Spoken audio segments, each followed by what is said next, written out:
Hello, welcome to Grail Country.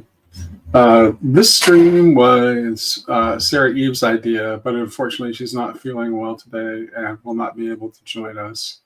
But the purpose of this stream is just to give people a chance who were at the Northwestuary event here in Olympia in September of last year. A chance to hang out and talk. There's no particular agenda. I dropped the link earlier today in the Grail Country Discord, and I'm dropping it now. Hopefully someone will join me because I don't really have any agenda, like I said, and nothing particular I want to say. It's just a chance to hang out and talk. So, hey, Slack, why don't you get in here and not leave me hanging and see you there.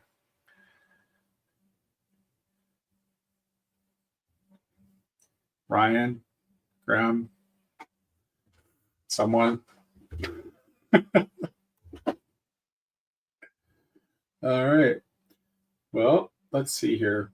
What can I do while I'm waiting for someone to... You've got... Come on. Slack is saying he can't join me because he's got camera aids. Likely story. Well, we have... maybe we could try this again sometime. Maybe I need to do a little bit more to promote it. But let me see. I guess I could just start randomly talking about what I've been thinking about. In the meantime, just in case someone does want to pop in here.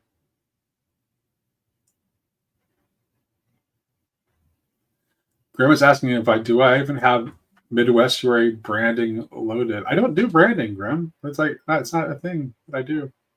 So it's just not. It's not me. Oh, right. Yeah. So there's actually, so that's one thing I can talk about. Thanks for bringing that up. So Ryan has organized a camp out here near Port Townsend, Washington on the 12th. I think it's the 12th and 13th of April. We want to encourage other local estuaries to do similar events. If they could do, actually, if people could do a similar event at the same time, I guess that times up with a full moon, and everybody can be camping under a full moon at the same time at lots of different places. Yeah, so that would be very cool. Let's see here. Okay, good. Ryan's going to join me here. He's got to put the chickens away. All right. So while Ryan is putting the chickens away and I'm waiting for someone to join me, let's see, what have I been thinking about? Well, let's see. I've been reading Lonergan for the first time because I'm taking a Lonergan class from Jonathan Heaps through Paul Axton's Forging Plowshares Bible Institute. I don't know how many of you saw the conversation I had with Paul Axton. I highly recommend that to people. Paul's community. Paul's got the other Paul, right? He has the community online that is kind of gathered around him through his Forging Plowshares Bible Institute. He also has a podcast. And it's a podcast. He doesn't have a YouTube channel. I keep trying to convince him that he needs to be on YouTube. He's in his later 60s. He's not particularly tech savvy. I told him I would help him out if he wants to do it. But he's a really interesting guy. And there's some overlap between the two communities, between Paul's community and TLC. I've run into folks that are TLC folks in Paul's circles. And I think there's some people who have discovered TLC because of listening to me and some of the other TLC folks that are kind of involved in that. So that's been kind of cool to see those two different communities like interacting. And I've also been taking a class on Sin and salvation. That's primarily been focused on atonement theory, but I think my final project is going to be on apocalyptic theology. But I'm going to have that ready to be present in a couple weeks. So I am going to see if I can work in Paul's conception of time within a apocalyptic theological frame. Hey, my buddy. Long time no see, Mr. Grimm. How's it going? Apocalyptic theology, you say? What was that? Yeah, apocalyptic theology. Yeah. The idea behind apocalyptic theology is that it's kind of it's done in a kind of a different it's just sort of a different mode of doing theology and a different way of reading things. I'm still I don't really feel like I'm in a position to really explain it yet because I'm still working on the project and still trying to come to understand what it is. So I would probably butcher it if I tried to explain it right now. So but that's your project, is to understand what the heck it means when somebody says apocalyptic theology. Well, so the like Paul presented a paper. Well, actually, so for this class, the Sin and Salvation class, he's written actually a book that is matched up with the content of the class, and the chapter he just presented was on apocalyptic theology, and it really caught my attention. And I liked some of the ideas that he was presenting in that chapter. It was chapter 6. And I kind of saw some potential links to the Pauline theory of time that an Anglican scholar named Anne Jervis has put out recently. I think it might help. Anne Jervis. Sam had her on his channel. Oh wow! Yeah. So if you go to Transfiguration, she's got a Pauline theory of time. You say? Yeah, she believes that Paul sees time in terms of like lifetime and death time. Like that's the division that is for Paul. So it's like when you enter into lifetime, you're like you're in a different mode of time than you are if you're in death time. And so Christians are called to enter into lifetime and leave behind death time. So, and you can see how that's like kind of easily ties to the idea of apocalyptic theology, because if there's not to talk about time being completely different, is definitely to talk about a very high level disclosure and revelation. Hello, Ryan. Good to see you, my friend. How's it going, Nate? Good. I have successfully held space. Thank you. I really appreciate it, Graham. I was hoping. So let's talk about the camping thing you got going on. Well, I was hoping Grizz would stay on because that was kind of his idea. So it's like, I mean, I grew up doing Boy Scouts, so it's not a terribly unfamiliar thing for me, and that's part of why I was like, well, how many years were you in Boy Scouts? Shoot, I was in Cub Scouts starting at what age? It's usually 7 or 8. Oh, 7 or 8. Yeah, I think it's like 7 or 8. Yeah, that sounds right. I think I started at 8. I was in Cub Scouts, but I didn't. And then I was in like the fake Boy Scouts, the Assemblies of God version, the Royal Rangers. Got it. I don't think I've heard of that before, actually. Yeah. Actually, Michael, who co-founded this channel and is the person who encouraged me to do it. He also grew up in Assemblies of God and also was in Royal Rangers. So, okay. Yeah. So, but yeah. So you went all the way through? Mm-hmm. Eagle Scout? Eagle Scout. Okay. I had one of my friends in high school was a scout all along, but it wasn't really popular. And it's funny the way the popularity of scouting waxes and wanes over time. It's interesting. Mm-hmm. I have no theories for why that is whatsoever. I think that a lot of it has to do with like the character of whatever local troop it is that you want to participate in. Right. Just for us, for example, we ended up joining a troop that there was a recent split, like within the last 3 years before we moved to New Jersey. And so it was kind of one of those, my dad felt out both of the troops and was like, hey, Parlato, how's it going? You're looking very blue collar right now.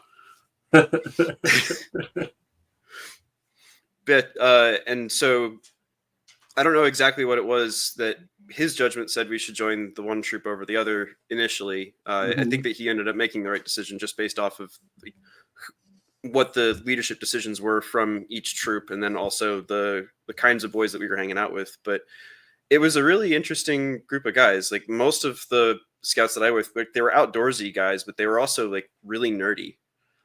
So it was just this, and I don't know if that's necessarily true of scout troops in general, but yeah, I was playing in the years where I would have been in scouting. I was playing D&D in basements.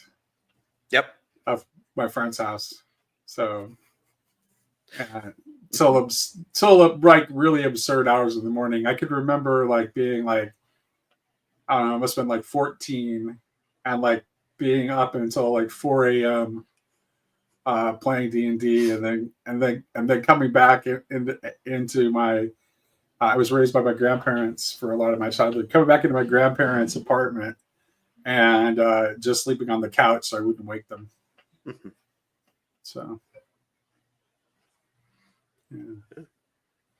yeah, that's so that. Graham wants to know what important life skills you learned that all men should know through scouting. How to start a fire. That's one that most people don't. They take for granted because of the fact that modern electricity typically takes care of all your stove needs and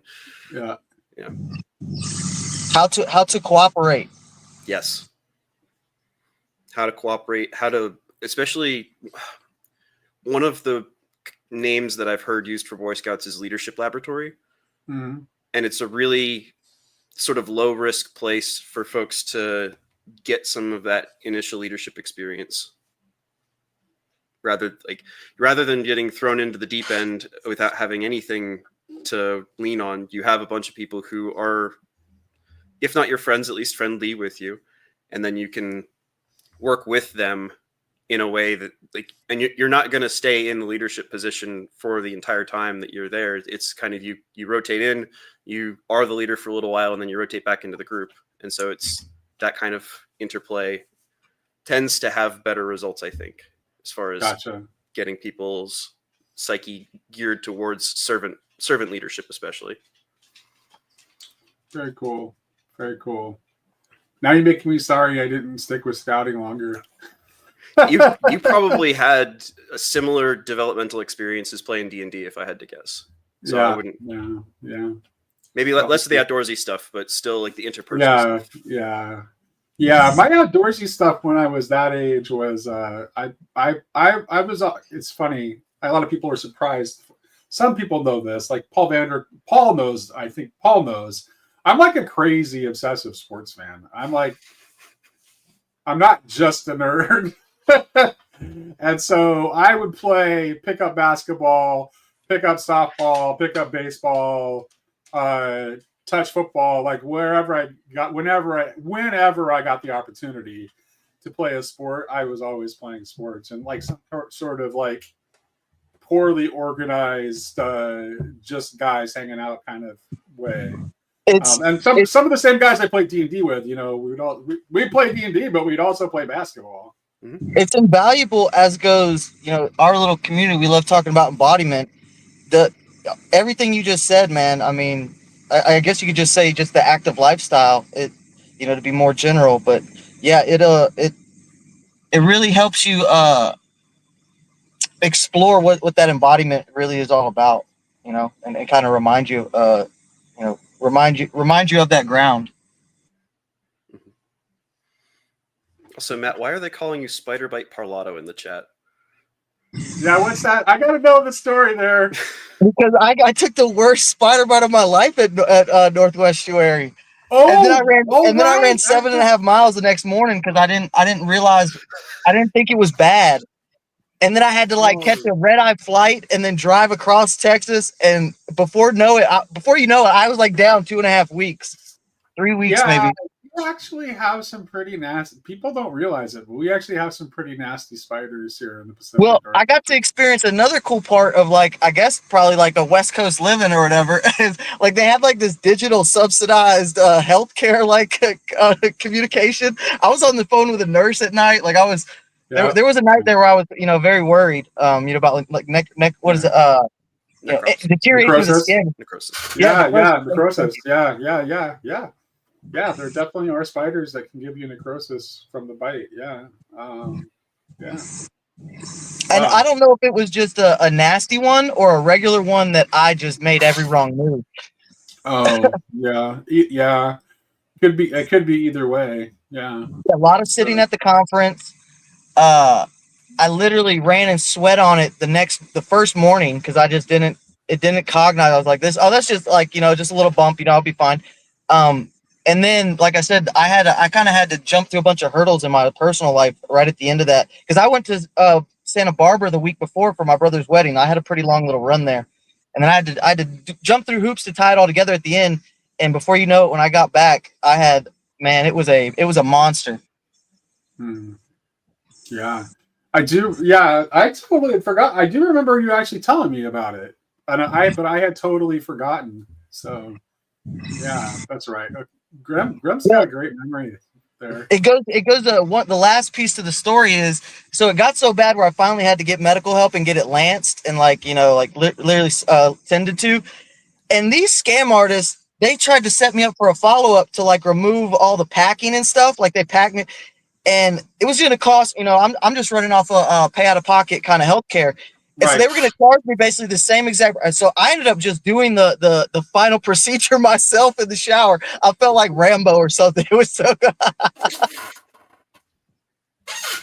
Hey, man, when you don't want, I tell you what, yeah. The things you resort to when you don't have health insurance. I've been there actually. Brother, I was like, this is looking at $300, or I can bite down, and Yeah. I'm pretty sure I can figure out how to pull out packing, and then put because this is at like the final stage of healing, so the dressing shouldn't be too much. Anyways, I knocked it out. I was pretty proud of Dude, myself. I had a friend who unfortunately died really young from complications from diabetes, but I can remember like he would file down his own teeth to avoid going to the dentist. That seems extreme. Yeah, he really hated the dentist and he didn't have health insurance. So between his not liking the dentist and his inability to pay for the dentist, he filed down his own teeth. Boy, that would be a good just landmine to kind of jump on if we wanted to. I'm just sitting here watching a pump, make sure it's running for a little bit, and then I can get out of here and clock out. So Right? y'all tell me if you want to just totally sidestep this, but someone like my more like down, conservative bros, whatever. I hate that word. Right wing bros, maybe. I'm a weirdo, but like they'll talk still pretty chummy about, and this also gets into kind of like, and this fascinates me. Is a little bit of a tangent, like the Bernie bro movement and what happened in 2016, and then after Bernie's, kind of his kind of trajectory and his most recent life story, I guess you could say, but just like very chummy about universal health care. And I see aspects and points, the positives on each end of the argument, but where I land at the end of the day is it okay to just kind of take that whole industry, that profession, that whole myriad of endeavors, and kind of just lop them off from the private sector, and really, I don't know exactly, and maybe it's just kind of a cultural attitude towards like, hey, you're not going to go be a doctor to become a billionaire or a multimillionaire. You're going to go be a doctor because it's one of the most noble things to do. And yeah, you Right. we can try and pay you handsomely, but Well, I mean, I think what it's are a the legitimate. trade-offs? I think it's a legitimate question for even for conservatives to ask: are there certain things that it is appropriate not to leave in the hands of the market? And I think that caring for the health and well-being of our fellow citizens is legitimately one of those things that you can put into the category of things not to be left to the whims of the market. I think the first conservative step is to the conservative way to handle it would be to go back to pre-1973 laws where it was actually illegal to run a healthcare business for a profit, because it's just inherently gross to do that. So, I mean, you couldn't run a healthcare business for profit Well, prior to 1973. I even had my like willy-nilly, half-baked kind of utopic synthesis of like, capping the industries to a certain extent, and then like some kind of like ingratiation period back into actual competition with like this new consolidated subsidized public sphere of health. And so basically you would try and get you would try and give yourself a period where it doesn't completely handicap all the industry, but you could set up your structure and your now adversary that's going to try and keep the private honest, and then you would just say, and then like I said, you'd have a time where you kind of through gradation kind of allow them to compete. I don't know if that's but the point is that's just that was like kind of just focused on more like pharmaceutical prices. So like to do that at all the complexities of that industry, that seems like a lot to chew on, a lot to bite off. That's okay. Wait, Jacob made a point. Yeah, but you're talking about within the existing system, within the existing infrastructure that's become overly complex since 1973. Like, look at the cost of healthcare in the United States before 1973. Don't tell me that because in the current atmosphere, nonprofits are more corrupt than profits, that has any meaning about what I'm talking about. So there's two things that I would, because I am very cautious with Chesterton's fences. I don't know enough about the whole thing to be able to say authoritatively like what should or shouldn't be done.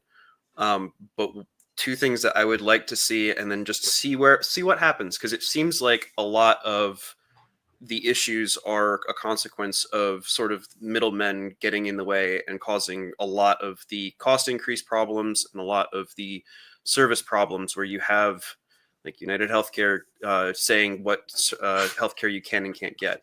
So try and reduce the middleman by actually making meaningful reform to health savings accounts. Make it so that things can carry over from year to year, that you can actually store a significant amount of money in that, and that it's tax advantaged in order to do so. And then also give some sort of incentive for hospitals to receive payment from health savings accounts as opposed to insurance companies. I don't know if that would necessarily have the effect that I would want it to, but I can see those not having problems. The insurance industry is 100% like a big driver of the problem. There's just no try doubt and cut them out by giving people the ability to pay hospitals directly. Yeah, and then it's funny. Like, Jacob, just really shut the fuck up, dude. Like, first of all, this stream was supposed to be a Northwestuary reunion stream. Hey, we did talk about You did not deign to come to the Northwestuary, and now you're here and you're just trying to throw bombs at the conversation without being in it. Don't let the troll win, Nate. Off? Don't let the troll win.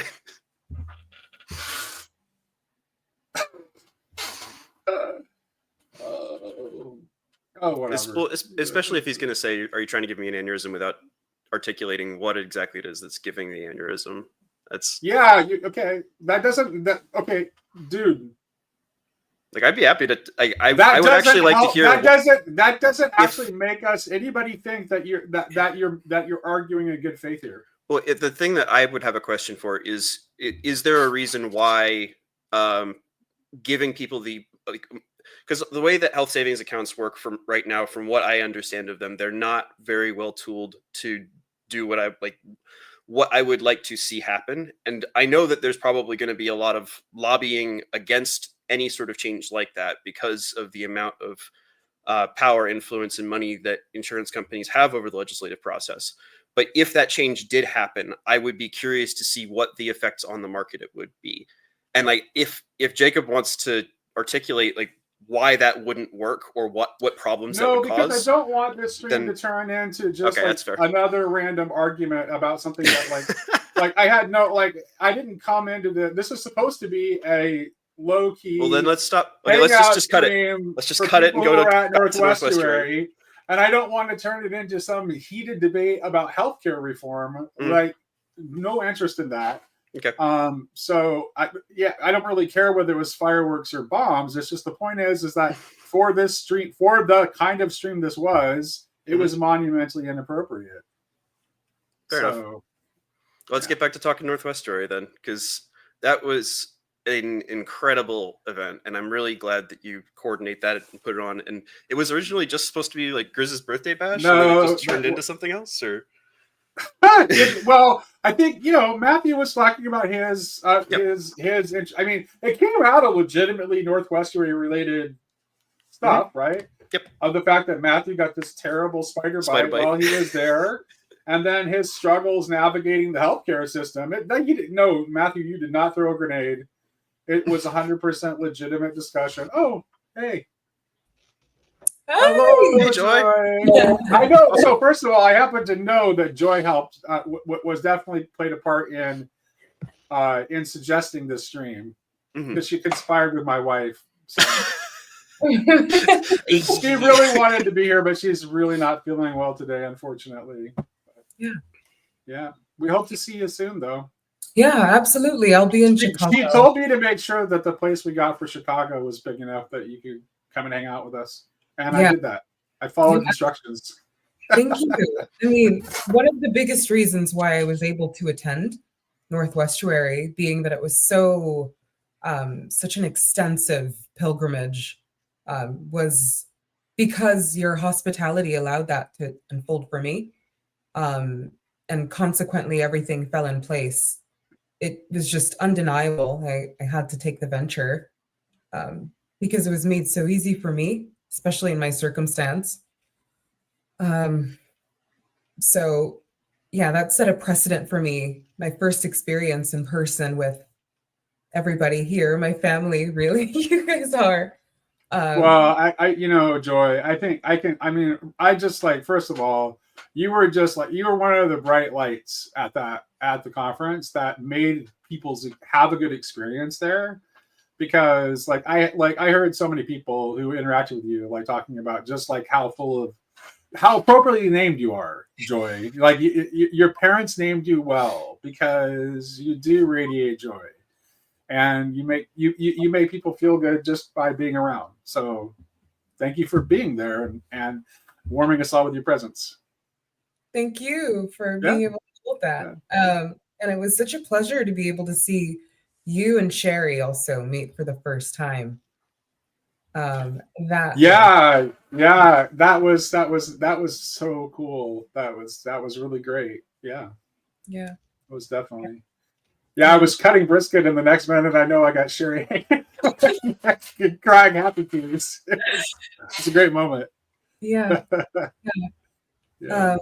And then I didn't get to interact with Ryan or Raphael much, but I think our friendship, not during, definitely developed afterwards. And that's really the same dynamic has unfurled within the community. I think I've been able to connect in a more organic way with others, I think, because there is such a drastic difference really interacting online versus in person. Yeah, for sure. Yeah. Grizz wants to know if your Northwestuary experience started with you being forced to make breakfast. I think it was Thursday morning. We had everybody pouring in because we were besides Nate's home, and the adventure there was one of a lifetime. Honestly, you live it's Sable Lane, right? Yeah, Sable Lane. Yeah. Oh, yeah. That was a landmark for me. And when I arrived there was a lady mowing the lawn, and I had my luggage, just a large checked bag, in my right arm and a large tote in my left, and I had wheeled it after several several hours of no sleep, back-to-back transports. And when I arrived in your vicinity, I was holding all my items, and I asked this older lady wheeling a small girl down the road. I'm like, "Do you know where Sable Lane is? Do you know where it is?" And she gestured me towards your home. And like, okay, we're gonna do this. Yeah. And as I approached your home, I finally felt like I had arrived at a destination worth arriving at. Mhm. My stepdaughter Ella had the best time hanging out with you when you were like when we were just kind of like because I was busy like getting ready for the barbecue, and so she spent a lot of time hanging out with you and that during the afternoon before. Well, basically, we were waiting for you to be able to check into your Verbo, yeah, Ella really enjoyed your company. Yeah, I did too. Yeah. I enjoyed it too. Yeah, it is. I would say titillating to see how both Ella and Ken have taken up the environment you're cultivating at home. Mhm. Genuinely reflective souls thing. Yeah. Because of that. Ryan knows Ken pretty well because he's part of our local estuary group, so he gets to see him on a regular basis. Mm-hmm. So, absolutely. Yeah. Slack needs to get in here and get on camera and He's a say shy hi. boy. He really is. He really is. I'm gonna go ahead and drop. It's been a while since I dropped the link. I'll drop the link again for people not to scroll up looking for it. Do you mind if I jump back in the conversation a little bit? No, go for it. Because one of the things that Joy mentioned got me thinking on another line, which was like her and I didn't get to really interact much at the Northwestuary, but I think that was because like there were so many different people that, and I don't think it was just for me that I wanted to interact with, that everyone else also wanted to interact with. I think it was in reference to Symbolic World Conference that somebody made the comment about there being a Peterson donut, that there was just like a congregation of people that were like trying to follow and trying to touch the hem of his robe or whatever, and that there was not an equivalent Vanderclay donut at the Northwestuary. Like everyone was like there were people who wanted to have a chance to interact with Paul, but it was much more about like there's all these people that I want to meet in person that I've had a chance to talk to online. Like I'll get to Paul when I get to Paul. Like I got other folks. That's a really powerful. That's a really powerful observation because I think it says something about like the kind of community that Paul has built up around him. Yep. Yeah. As compared to like Peterson has. First of all, Peterson's audience is so much bigger that you're going to get. There's going to be I don't want to say anything about Peterson's audience as a monolith because first of all, most of the people that were there are also part of Peterson's audience. But there's something really unique about Paul's audience. Yeah. And part of that's just the way that it formed. Like Peterson skyrocketed to fame through a bunch of videos that he'd already published. Christian Baxter, he's such a hustler. Like he, and I mean that in a positive sense. And he managed. He was one of the few people who actually managed to get a chance to shake Peterson's hand at the Symbolic World Conference because he just had the guts to like go up to his security and say, "Hey, do you mind?" Mm-hmm. Yeah. And they're kind of like, "Oh, okay." Mm-hmm. So he's a charming guy. Mm-hmm. Yeah. So yeah. I think the thing about this community too is that it allows this sort of fuller glory of each person to come into being, and so like Grim was saying, it's like this constellation, definitely a supernova of sorts, like each person being their own, having their own nebula and work and their, being able to really express their, micro celebrity supernova. That's his thing. Although Greg, maybe you're on your way to being a much bigger celebrity now that you just were interviewed by Voice. Mm-hmm. Mm-hmm. Yeah, that was fun. Like seeing all the people in the comment section that I recognized for that video. It's like, oh hey, that's cool. I watched the first part of the video, but I haven't had a chance to watch the whole thing yet. But Voice said something that was pretty insightful right off because he kind of instinctively thought of TLC as being an estuary. I don't know if anybody ever suggested that to him, but that's actually kind of been what I've always said about TLC is it's a gigantic asynchronous estuary that just doesn't have the ability to meet in person, which is, I think, why when we have these in-person events, that's why people get so excited because, yeah, exactly. Yeah. So, yeah. It's like under the surface, and all of this asynchronicity can finally weave in together. It was after, and I think it was Michael Sartori made this point during the processing live stream after Chino. And he made the point that it was so aligned with the loosening the inhibitions, and after going to the plenary sessions and the estuary meetings and running around and not being able to sleep, and this exhaustion, it really, I think it facilitated a sense of interconnectivity. And he made this point, he's like, that's why Jacob had to wrestle, or something like that. It just loosened him up and made him able to perceive and interact, and those rigid boundaries were able to calm down, because after an intense session of these inhibitions just sort of dissolved. And I felt the same with much of the work we did at those sessions. And consequently, like following, Graham and I were sitting at the airport in Seattle after a long night of 3 hours of sleep. We caught Corey and Graham and I, and we were sitting near the aisle, a major aisle, watching all these pedestrians and folks cross by, and we had the sense that each person was a world unto themselves, because the effect of estuary was so potent that the world was almost glowing. And I think, yeah, it's almost, and thinking about what you're saying about wrestling and the way in which, like, the way that Jacob's wrestling the angel brings us to really to focus on the way that embodiment has to play a role in our contact with reality, right? Like, there's no more. I don't know if there's not really much of a better image you can have of how embodiment is necessary to come into contact with reality than Jacob wrestling the angel. And then Grizz brought up about having Rafe there and getting us out and moving around. I really think that was a not to be underrated aspect of the entire recipe for how the conference went. I think that moving together with Rafe increased the level of openness and intimacy in the estuary conversation. I think that had a direct impact.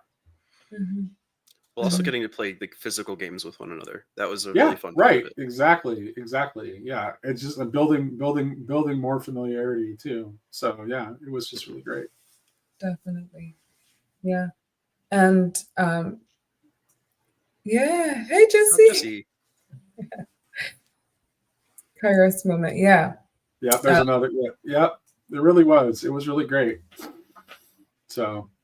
Yeah.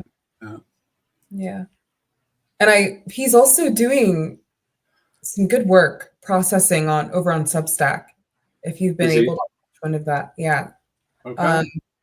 Sort of carrying along this, or getting over this hump of not being able to process so much of what was underneath, dormant, under the surface, which he opened up some about during Northwestuary, and it seems in the aftermath he's been able to open up further. And there's this outpour that's clearly coming forth, and we're able to partake now in this written format that he's exploring, which is new, it seems. Right. Right. Yeah. Very cool. It is cool. Hey, you guys keep the conversation going for a minute. I'm going to see if Sarah Eve is up to at least coming and saying hi. So I'll be right back. That'll be awesome. Yeah, that'd be cool. Yeah. Did you end up coming out to the campfires at all, or were you more doing a homebody thing? No, there was so much going on, Mhm. so much coordination or lack of actually, that I didn't have time to step aside. And I fear there will be a similar dynamic in Chicago, probably even more It's intense. going to be a bigger event, so it's definitely going to be. Yeah. Yeah. Yeah. I would like that to be an element of this trip coming up. But Nate's handling. I was in the speaker's lounge house. Yeah. She's a VIP. Yeah. Somehow the status completely unearned, but Mhm. and that was its own experience too, because I felt that's like what you were speaking to. Nobody was really clawing to grab each other's coattails. It was like we were all doing that at the same time or not doing that at the same time. Or so it's an incredibly fertile environment. What makes you say, I don't know, I made it, my brain lost the exact word, but unworthy to be at the speaker's house? Well, on some level, right? So whether it's superficially or whatnot, just being next to Sherry, being able to stay with her and live with her and get to know her personality, which is even more vibrant in person. Deeply grounded. Same with Graham, which I had never encountered. I'd never met him before. And getting to know her sister Tracy, I felt very taken care of. I was the baby among them, so I and at the same time, a lot of mass processing took place. Probably Masked more processing? mass Processing. Everybody was collectively processing. So that was very unusual to have that amount of processing take place in a very small context like that. Very, very unique. Yeah. And you got sorry, go ahead. Yeah. You got to stay at the campgrounds, but yeah. Well, that was the camera, and if somebody pops on the stage, you can just let them on by clicking down there. Wait, where do I click to let If them someone shows up down here, just click the button and it'll bring them up on stage. The invite one, or? Well, it's already, the link is there. I'm just telling you if someone joins. Okay. I'm going to go clean the kitchen for my son. Yeah. He's going to cook, so I'm going to clean up the kitchen. Hi, how's it going? It's going well. How are you? I'm doing okay. I had to get up super early this morning and take my daughter and her friend to Seattle to catch the train to Vancouver, BC. So I'm just, yeah. What's the occasion? They're just going on a trip, just a little excursion. It's her friend's 20th birthday, and apparently you only have to be 20 in Canada to enjoy, like, what things that would be over 21 here. Like, neither of them are big drinkers, but I think they want to go to like clubs and stuff. So Gotcha. Yeah. So I'm just tired. Yeah, that was early. But I have to go this afternoon. I'm going to be teaching my Hebrew class to the kiddos, so I've got to do that in a bit. But Gotcha. How about you? What do you all have going on? Not too much. Streamed last night. Got some stuff to take care of today that I didn't have time to yesterday, so try and get that knocked out. And Yeah, I have a bunch of stuff to do the rest of the day too. Laundry and work and stuff. So yeah. But I'm just gonna take this off for 1 sec while I put my sweater on. Hold on. Okay. Yeah.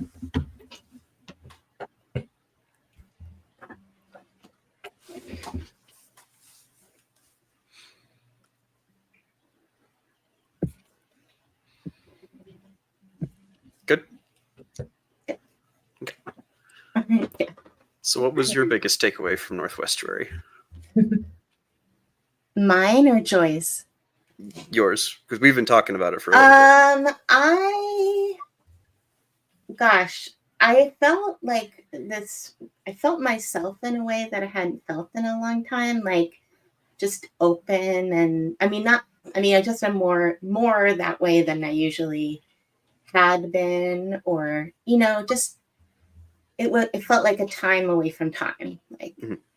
And I think I often find myself really thinking about how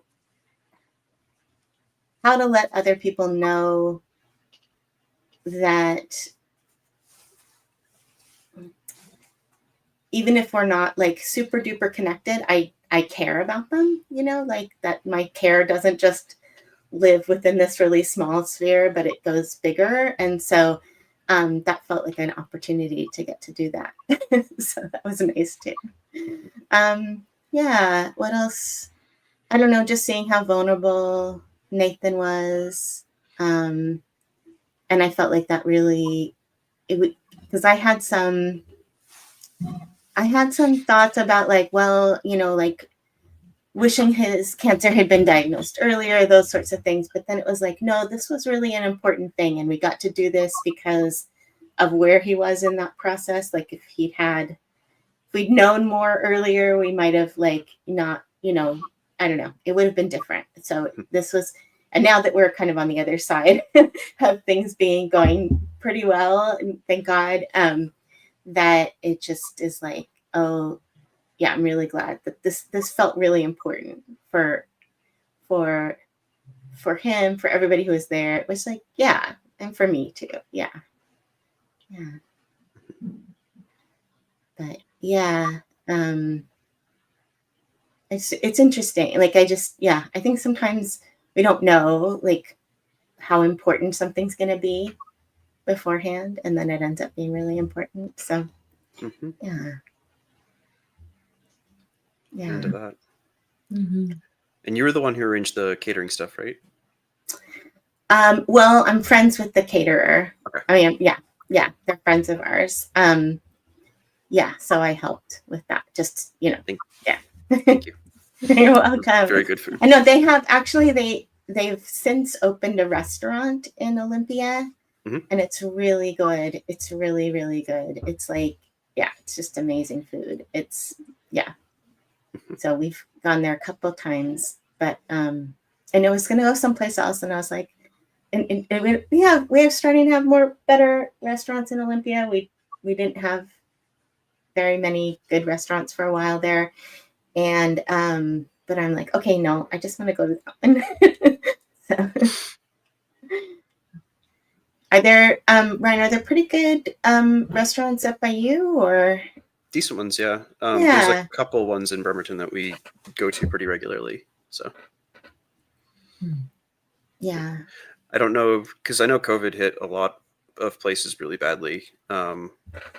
It doesn't seem like the ones around here went out of business. I think that there was enough takeout business from the military folks and the shipyard folks here that it kept most people in business. So, yeah.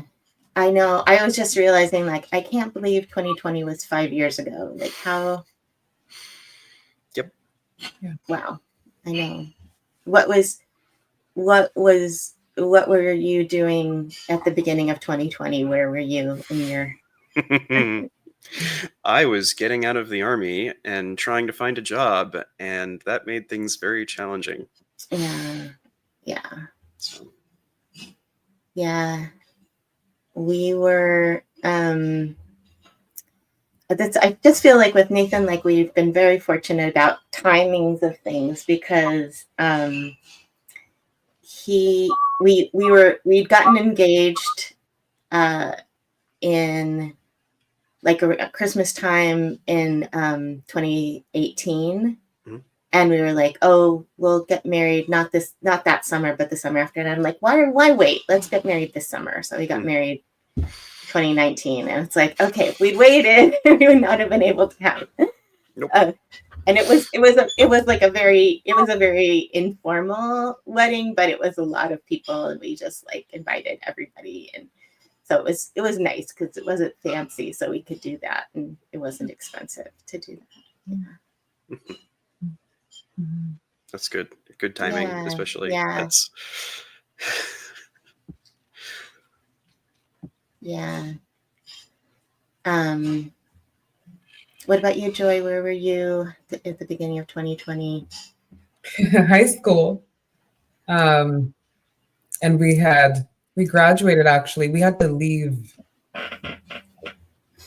We were off the premises for, it was supposed to be a very brief period of time. And honestly, I was grateful for it because my high school experience was troubled, to say the least. And so I felt I needed time away from the herd Yeah.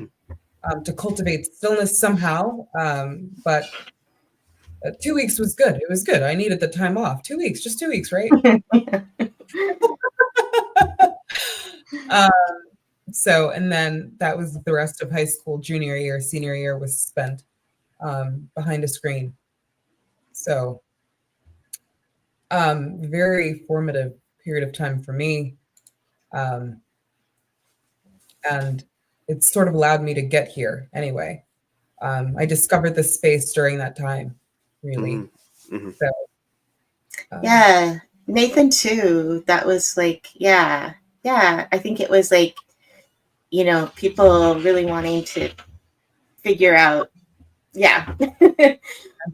like, wait, how do I connect with people if I can't my usual way, you know? And I mean, I feel like, we had a group of people who, it was my daughter's friends and their moms and families, and we kind of were a bubble. Like we kind of, you know, so the kids were able to kind of, I mean, kids, they were freshmen, sophomores, I think. And so they had, you know, they had each other in that way. So yeah.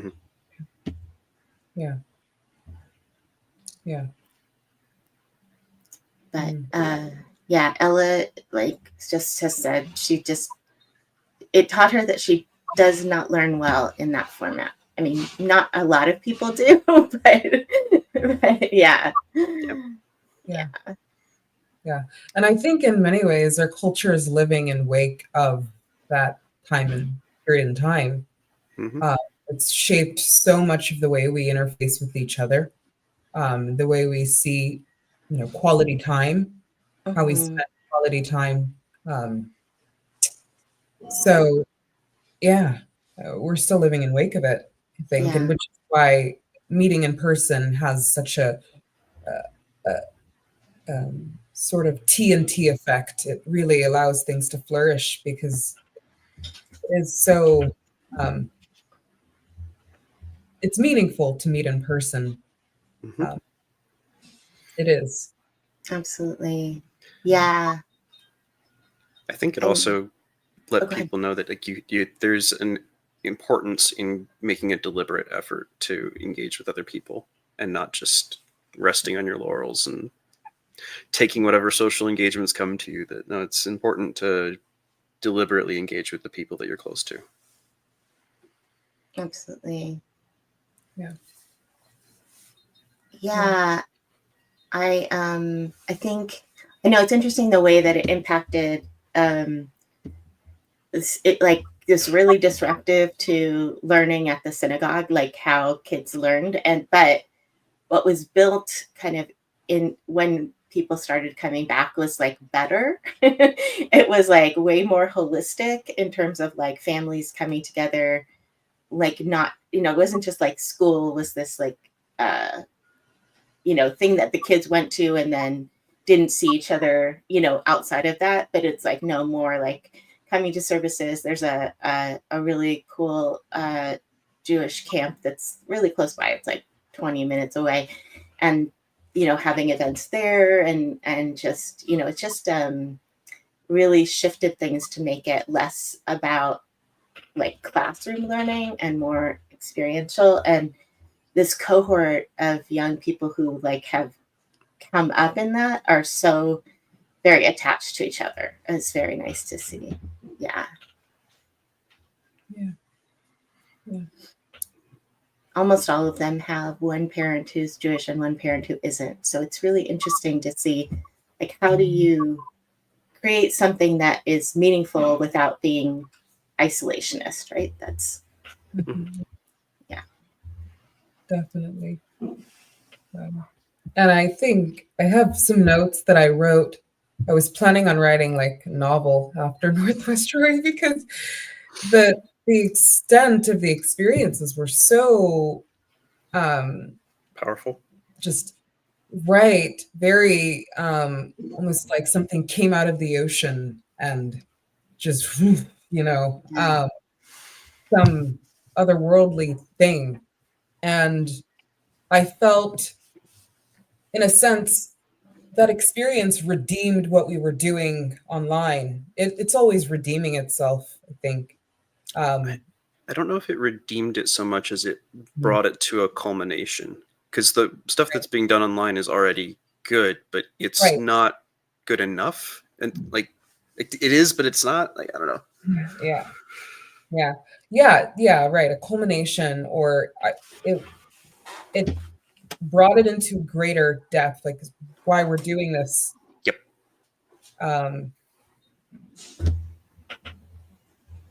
It brought definition to it, I think.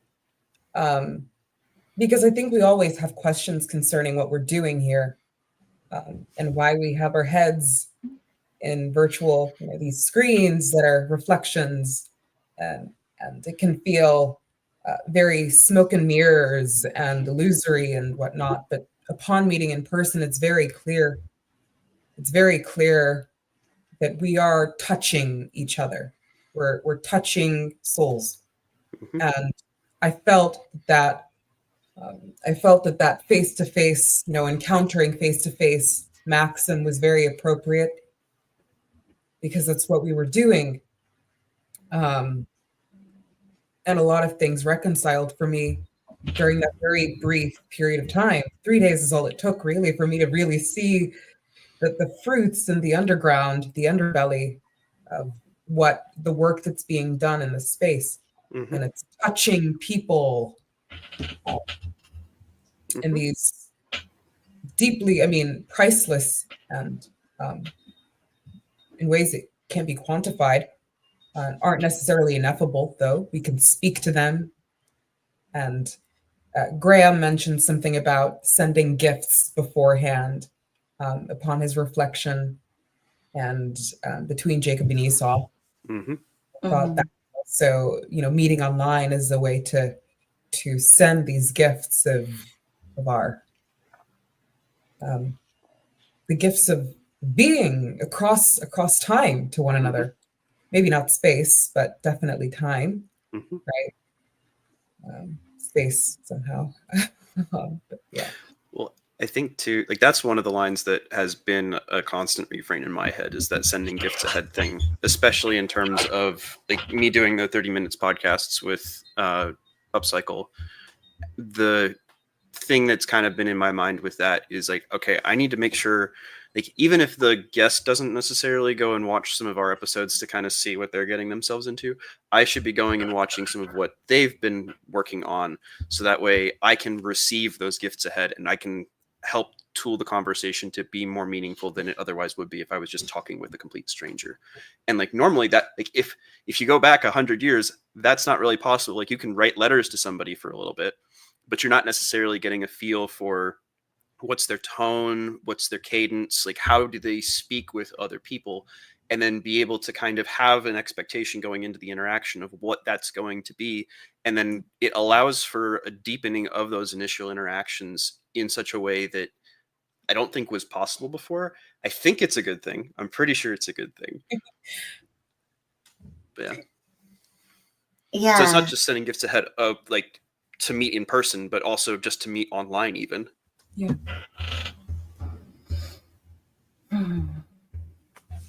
Yeah. Yeah, no, that is, I think that, what I've noticed also with Nathan is, like, it's given him this space to be able to be like he would be if he were in graduate school. Like, you know, to be pursuing and reading and doing all this while he's still living his life. So it's like he didn't have to set all that aside and could still attend to the things he needed to. And yeah, it's really interesting because I feel like, yeah, I mean, a lot of people have something like that, but to me, this is like so rich. Like what it happens is so rich, you know, and then it ends up impacting, you know, me and our whole household as well. I mean, and then, you know, and Estuary and everything too. It's like, yeah. Well, I think that that's the really key part of it too, is if he was doing this stuff in a grad school environment, it would be very much self-contained within an ivory tower. And how much more valuable is that kind of research and work and thought development when it's then able to be dispersed back out through his work, through his estuary interactions, through other personal connections. Like, it's not just contained in a space it's never going to see the light of day. It's being diffused back out into the community. Yeah. It was an immense exercise, I think, in presence too. Just trying to be present with the conversations that you are having in that time, regardless of whatever information you may have about that person beforehand. Coming into the conversation, I felt I was really putting those muscles to work of looking into the eyes of the person across from me, really in a virginal, very new, novel way. Because I know these people, I've watched them for months and months and months, you know, I know them. But there was something shell-shocking about looking into the eyes of these people who you know, in a sense I knew, right? But encountering them and in this such an intimate and undeniably human way brought, I think, gravity to the work that we're all doing here too. Yes, absolutely. I think, yeah, I mean, because we knew it was such a short time, like there was this intensity of like, gotta, you know, like every interaction. Yeah. It was great. I mean, that's what the best professional conferences can be like that too, to a degree, but they're usually, this was like, it was bringing all of that energy, but to something that was not about making money or, you know, or even necessarily advancing a particular field, you know? So to apply that same energy was, yeah, it was great. Joy, just out of curiosity, how much were you lurker versus participant? And so how much did the people that you were engaging with know you as much as you knew them before you came to the conference? I'm curious. I felt we were definitely not on equal footing in terms of how much I had myself displayed online, interacting online. And it's, for me, maybe it's like at an intermediate level, because they're varying. There's like a gradient of interaction underground versus interaction, you know, at the I would say higher echelons of exposure. But there is still a very deep well between the two, and I found myself known still because my name pops up in the comments, and my name pops up. I think Parlato is. I don't know if I can select his comment. But he's back. Yeah, I think he's back. But it was initially a little strange to be known. It was a little strange to be known, but it was also exciting and thrilling. Like I could look across from me and I was a part of something, or and I didn't even know it, really. Yeah. Yeah, that's like I feel like that value of participation, even online, is so, yeah. I mean, if you're bringing yourself and you're, you know, it's just, yeah. I see it at work. We have a lot of online meetings. We're still not really in person most of the time. And then when we do see people in person, it's like, oh, I remember you're the one who did it. Like, I participate a lot, obviously. Like, I'm not a, someone sits on the sideline. So so people do know me even if I'm not the one leading the discussion or whatever. And it's like, yeah, that's a valuable thing for people to bring. Like, yeah. Yeah. Absolutely. What trips me out? I think Chad. I'm here working. I ended up did having to swap the pump, so I was trying to pay attention a little bit. I think if I did catch a little bit. I think what a lot of what we're speaking to, Chad encapsulates very well with the fellowship. I know that always resonated me very much with, and kind of like you said, these conversations. Vervaeke nailed it too one time. I'll have to go mine the quote. You know, if there are gods, they're having conversations like these, and yeah, it anyways, cut to the chase. Where my brain goes, where my weirdo goes, is like, man, what happens with this? Like, fast forward. I mean, I know we want to stay in the moment too, but like, what happens fast forward? Like, oh, we're gonna get to digitally see this little Chad alcoholic baby get grown up and stuff. Like, it really geeks me out. Like, this conversation. Hopefully, this conversation. And I know some people construe it where this sounds hellish or some weird thing, but it's like, hopefully, this conversation continues. This cybernetic fellowship of dialogus continues to the till my end. I don't. What else am I doing here? Yeah. Cybernetic Fellowship of Dialogos. Somebody clip that. That's good. Yeah. I think Grizz actually, clipped something regarding Jordan Hall recently said that these conversations are basically hyper conversations and that they carry out into almost some sort of eternity, and they will stretch forward longer than we know, reverberate with greater degrees, than we know. Well, even in like a classical philosophy kind of take on it, it's like that. What is it? It's all been footnotes to Plato. It's like this kind of great, species-wide, civilizational-wide dialogue. And one thing I think that happened, I think the Joe Rogan phenomena is just endlessly fascinating to this. Is and this goes to that campfire stuff that Af and Grim get at, is like, our culture had stopped having we stopped participating in the deep species wide conversation. Like we choked ourselves off. We weren't allowed to it was too rhetorical. There was too many was it third rails or whatever, and it almost like the stance in which how to have the conversation eroded so bad to where you could not, no matter which way you tried to engage, it met a wall. And so, with this relighting of this, it's like, we getting our chance to kind of play with it, play in it. Absolutely. Yeah. Honey, do you want to take it off the headphones so you can hear? No, it's fine. Okay. Yeah. And because it It's is so fair. organic. Why don't you do it? Yeah. And because it is so organic, we have warrant to communicate and to partake and to share. Like Afrael was saying earlier, Nate's wisdom isn't siloed, right? And sequestered and kept away. And it can interact freely.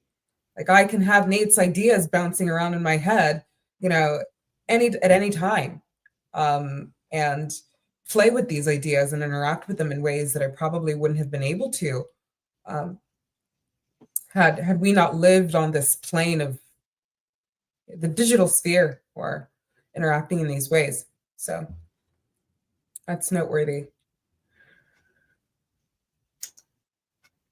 Absolutely. Yeah. I mean, I think that, like, for me, there's been this progression towards how to step away from the particular of my my situation of my life and really like learn about what other people are thinking or what other thoughts are out there, you know. And I think like, yeah, it is like playing in a way that, you know, it's hard for us to do sometimes as adults, is to like really play with these ideas and bounce things off each other the way that like kids' creative play can be. It's yeah. Yeah. Yeah. Yeah. One other thing I want to kind of interject, going back a little bit to the campfire stuff. I think that a big part of like it's kind of the whole Grizz break the fourth wall thing, but we got so used to, because if you're sitting across somebody at a campfire, you're talking with them back and forth, and it's really easy to deceive yourself that that's the interaction that you're having when you're sitting in front of a television, that you're like you're receiving from them, and you're just like, okay, well, I'm speaking in my mind. And so then they're receiving, and then there's a conversation happening, even though that's not actually what's happening. And so it's kind of that rejection of this parasocial dynamic, and realizing that while there is maybe some utility in that, that it's a lot more powerful. Somebody else I should be adding, or is Nope. it okay? That you, yeah, when you have that parasocial dynamic, it's better to have like, what's really interesting is the way that TLC kind of handles that, because there's still an element of parasociality where you have main channels who are like the ones who are putting out a lot of content, and people who are in the comment section, people who are lurkers, people who are more active just on Discord chats. Like there's different dimensions of participation that people are engaging with, and different levels of participation that people are engaging with. But the idea is that rather than just being constrained to only be watching and listening, that there is an active effort by the people who are the content creators to encourage the participation of the people who are the ones watching them. That it's not just it's an active rejection of the parasocial dynamic, I think. Yeah, I mean, I've been listening to podcasts for, you know, a long time, and that's my preferred way, is to listen rather than to watch on YouTube. But I do think what YouTube has done is is made the content creator recognize the audience in a way that you don't get when it's just audio. So there are some things that I listen to that are audio, and I find that like I really love the ones where they're saying, we really want to hear from you, even if I'm not reaching out in that moment. You know, like I think about what I would say, and then I think like, oh, if I had time, I would sit down and this is what I would write in an email or whatever. But yeah, I mean, but I don't,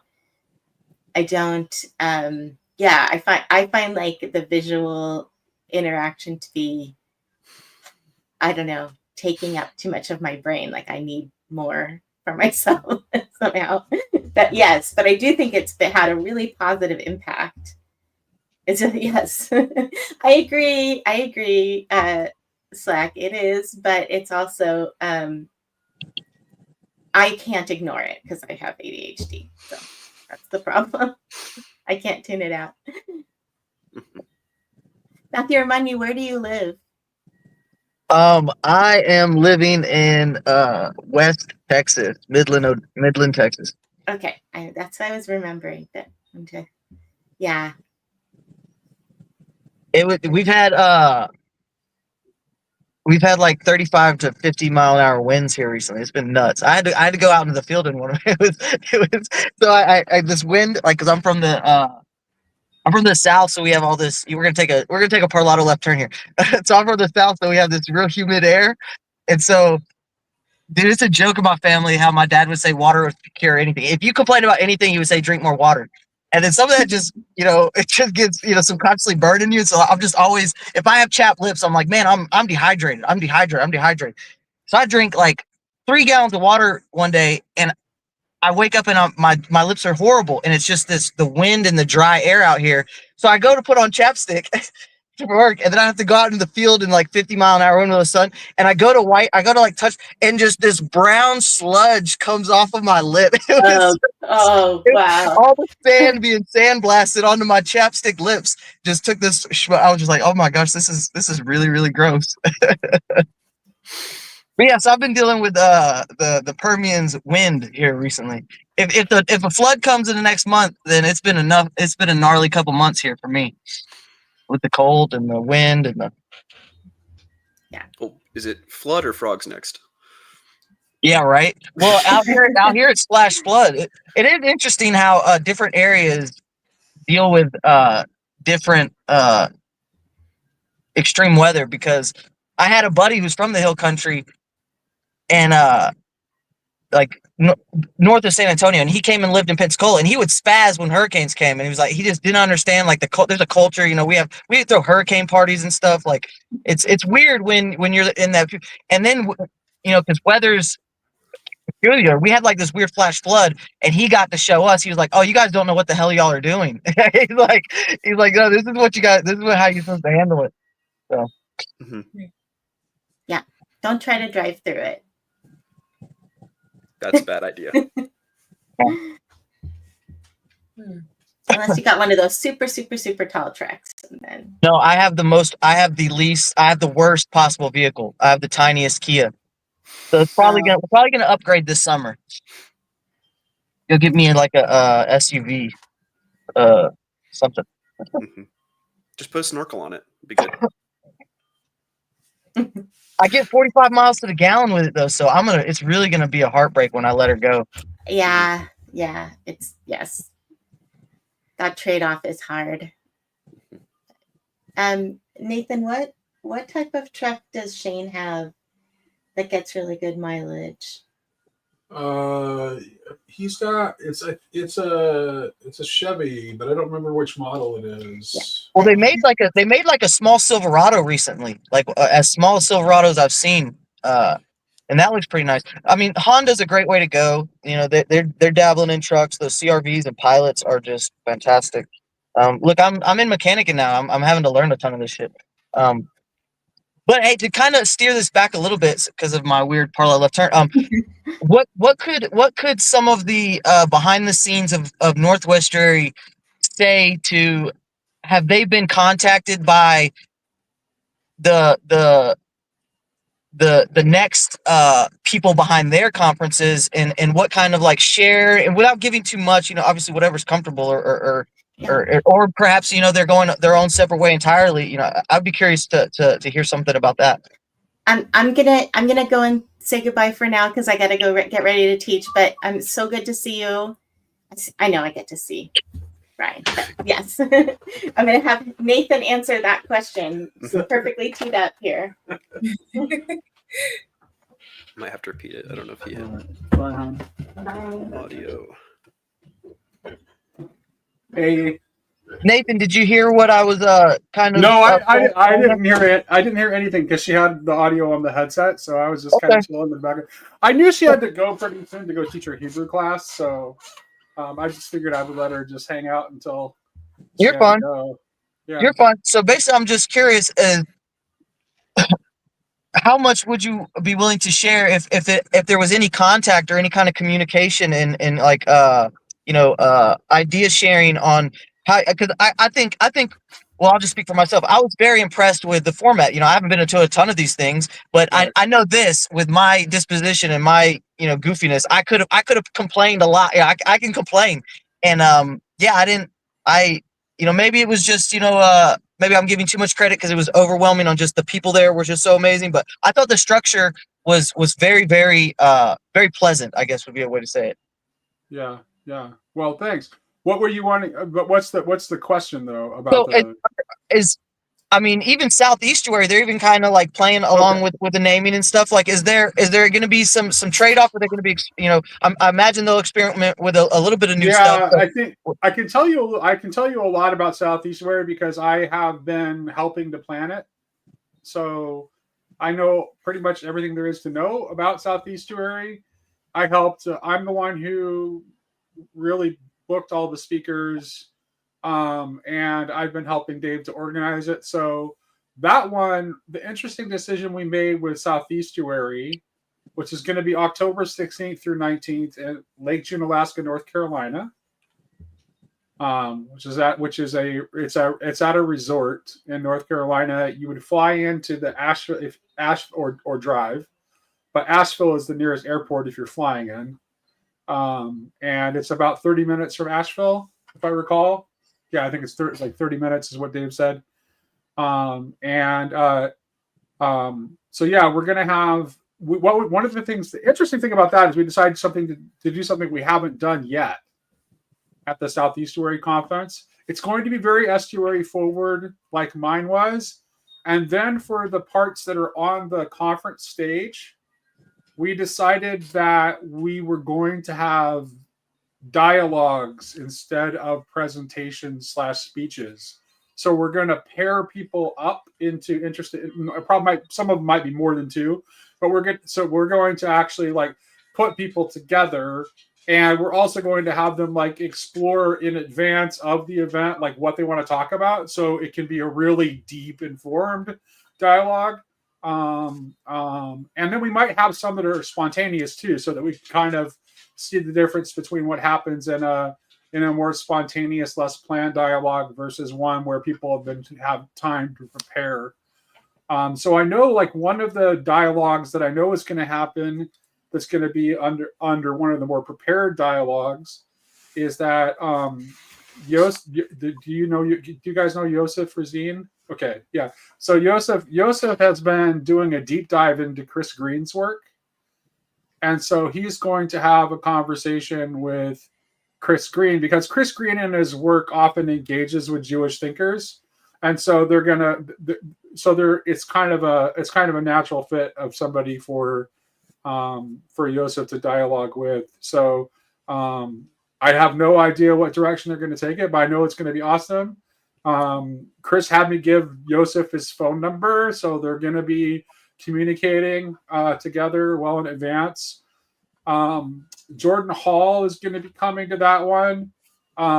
There's a very high probability that Jordan Hall and I will probably end up talking about something for Meditations on the Tarot, possibly letter 9, I'm thinking.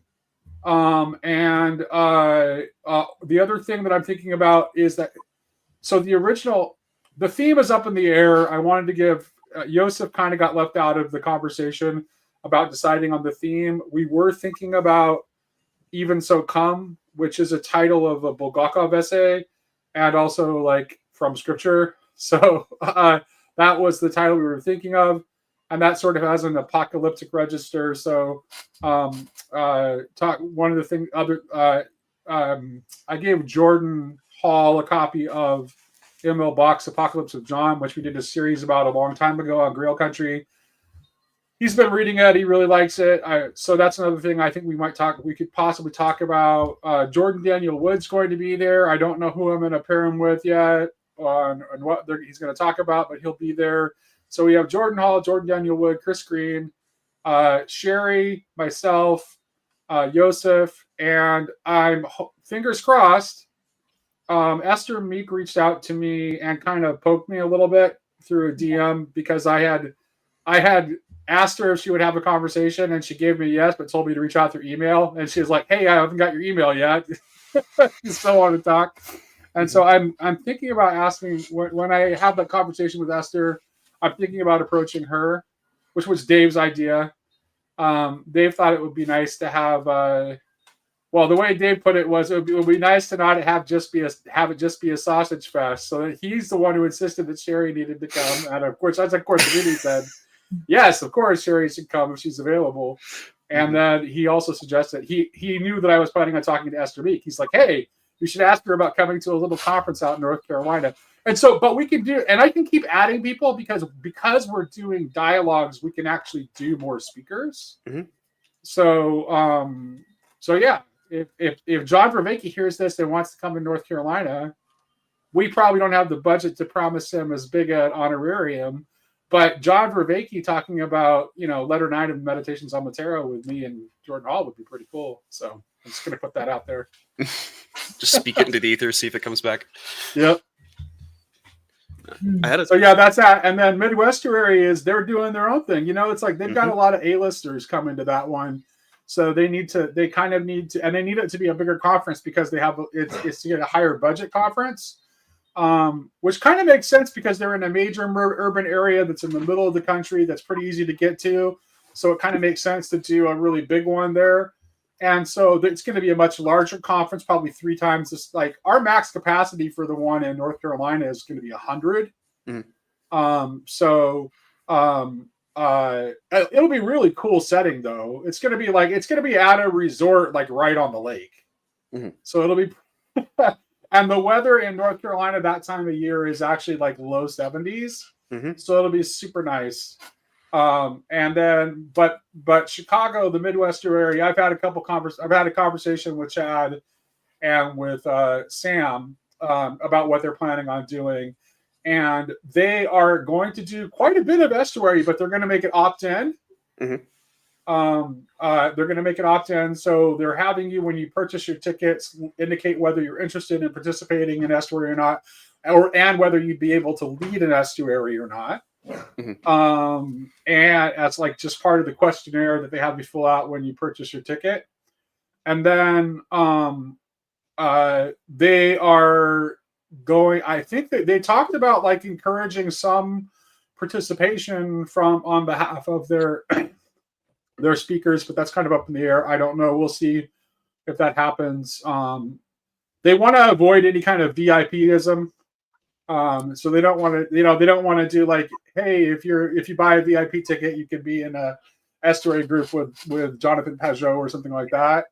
But there may be some randomized involvement of the speakers potentially in the estuary sessions. That's nothing set in stone. It's just an idea that was kicked around. Yeah, I think it's going to be a great conference. They'll all be different, right? So it's going to be different than the Olympia one was. It'll be different than Chino was, but I think it's going to be pretty exciting, and there's going to be some pretty exciting people there. So, and there's going to be so many people there. I think that should be. I would expect the attendance of Chicago to. I think they got a good shot at hitting 300. I really do. So let's hope for big numbers for them, so that they recover everything that they're outlaying, because their expenses are high. Yep. So, yeah. So, question for you, because I don't think it's necessarily going to fit for any of the upcoming conferences that are already planned, but just an idea for something in the future. Because most conferences are usually either like you have headline speakers, or you have those headliner speakers speaking with each other. What if there was a conference that had more of a focus on people speaking to people who were kind of like lower down in the hierarchy of the community, and making that more of the focus of like trying to, I guess, bring them up more into people's salience for like, because that's one of the things. So I mean, here's the thing. It's like, well, someone's got to take on the risk of like, okay, if I have a conference and I don't have some kind of name draw to the conference, am I going to get anybody to come? Yep. So someone asked me when to take on that risk. I would say we actually had a conference that kind of already turned out that way. That was a very small, intimate conference that happened in Arkansas that Ted organized. And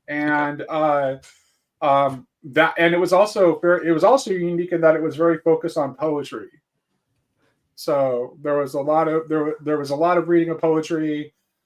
He didn't really go out of his way to have any big name headliners or anything like that. So, and it was a smaller, intimate conference. But like to do something like that at scale, I think that would be, yeah. Yeah, just throwing out brainstorm ideas. That's all. No, it's a really great idea. Oh, also one thing to mention about the Chicago Midwestuary is they are going to have music. There will be music. So Chad and Sam both play instruments, and so Yeah. there's gonna be music. I also So meet- I've been informed. I also got to meet Susanna Laird. I believe she is Jason's wife. Are you familiar with Jason? Mhm. And she informed me that she'll be hopefully Okay. there. Yeah. So at our Yeah. estuary group on the ground over in Frederick, Maryland. Nice. So that's Nice. where I'm at. Yeah. That's really cool. I love to see more estuaries sprouting up. Yeah. Yeah. Yeah. Yeah. Yeah. Hmm. Well, thank you for that, Nate. Yeah. The overview. All right. Well, I think this was just I think we'll go ahead and I don't see anybody else trying to get on, so I think we'll go ahead and call this a good wrap. It was nice to hang out. Oh, yeah. Bye, Matthew. Thanks for hanging out with us. Really appreciate you guys coming on. Maybe we'll do this again sometime. There'll be another live stream soon. Hope to see you around and hope to see you in Chicago. Definitely. All right. Thanks for having us. Bye-bye, everyone. Thank you for joining the stream. Bye, Embody. Bye, Embody.